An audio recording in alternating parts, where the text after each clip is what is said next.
Want more of me? Who doesn't? Subscribe to the Volume YouTube channel today. All right, let's start with this. McVay cracks me up. He's not like 6'5", but Jesus, does he fill a room out? He's got all that alpha. And I think I'm kind of fascinated with him. I can't take my eyes off him. He's got so much energy. And when you first met him, just give me your first reaction when, you're a big, tall, strapping quarterback in the NFL, and this McVay dude is he's like Red Bull in slacks and a golf shirt. Like, what was your first impression of him? Yeah, the first time I actually ever met him was actually through one of our coaches, our tight end coach, pass game coordinator out here now, a guy named Brian Angelico. It was my first year coaching in Cleveland. And he said, hey, there's this guy I want you to meet. I think you guys would hit it off. His name's Sean McVay. He just became the coordinator of the Washington football team. And I said, you know what? I've heard of that guy before. Didn't he used to coach in Tampa? And kind of our paths had never crossed. And then we actually played them in the preseason. Kirk Cousins, Robert Griffin III, Colt McCoy battling it out for those guys to see who was going to start. But I spent about 15, 20 minutes with them on the field before the game, and was just blown away by exactly what you're talking about. Energy, confidence, just a lot of positive energy coming out of Sean McVay. And then, over the course of the years, our relationship really grew. We caught up in the off seasons. And then before you know it, the phone rings late in 2019 and he was offering me a chance to go out there and coach with them. And best thing to ever happen to me in my coaching career was getting a chance to be around him for 2 years.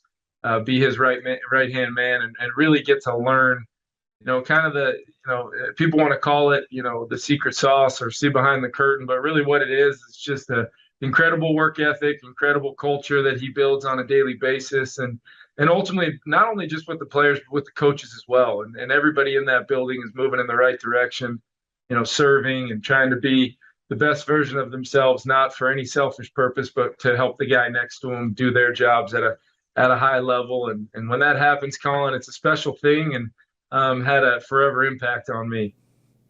The only thing I ever worried about Sean was burnout. He's so intense. Yeah. He's not a guy that half-asses anything. You can just tell. I don't care if you're playing golf. You could tell. That guy is fighting you to the last It's why he doesn't play golf, because he's not good enough and it's not moving fast enough for him. So he chooses not to play, even though his dad's a pretty good player.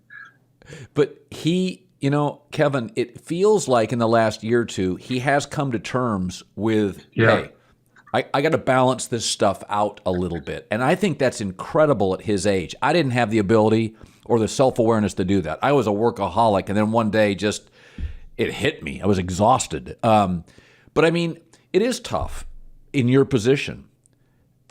You can grind yourself. I see some of these coaches, they put on weight. They look like presidents. After 8 years, they look like hell. Do you think about that? Like, you want to have a quality of life and be a great coach? Yeah, I do, because I watched it firsthand, and I'd like to think I was right there with him most days. But he's an incredibly early riser. He gets there awfully early. It's kind of had that effect on me. People around here calling me crazy, and I said, "You guys haven't seen anything." This guy had beaten me to the office by an hour or two, even when I get in. So I've seen it. I have seen it. Over the course of a season, there's just no way. And he'd be the first one to tell you he's constantly trying to work on that balance. He's married now. I've got a fourth kid on the way to join the 3 little bundles of energy we already have. I don't know how my wife does it, but I know when I get home on Friday, I better have some energy left over for them. Whether it's football in the basement or going outside to play, whatever it is. So I can imagine Sean's going to continue to evolve, as he's got a wonderful new wife, Veronica, and I'm sure they're going to start their own family, and he's going to have to evolve, because as we all know, that's the reality of life and being a dad. And but unfortunately, how he coaches, how he's all in, how his coaches are all in, it does take its toll. And I think, to your point, he's trying to find that balance. He's going to continue to do that, and he's a smart guy. I think he'll figure it out, over the course of time. So you have this offensive philosophy, and then you work with McVay, this powerful sort of mind.